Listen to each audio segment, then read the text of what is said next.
ভাবছো নিজেদের? কেউ কেটা হয়ে গেছো? চিরকাল সরকারে কেউ থাকে না। 2029 বড়ই ভয়ঙ্কর। তোমাদের সরকার থাকবে না। শকুনি মামারা সেদিন কোথায় পালাবে এখন থেকে ঠিক করে জায়গা রেখে দাও।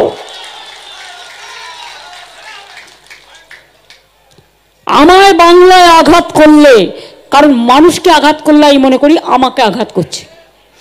আমাকে আঘাত করলে আমি সারা ভারতবর্ষ হিলিয়ে দেব, এটা মাথায় রেখো।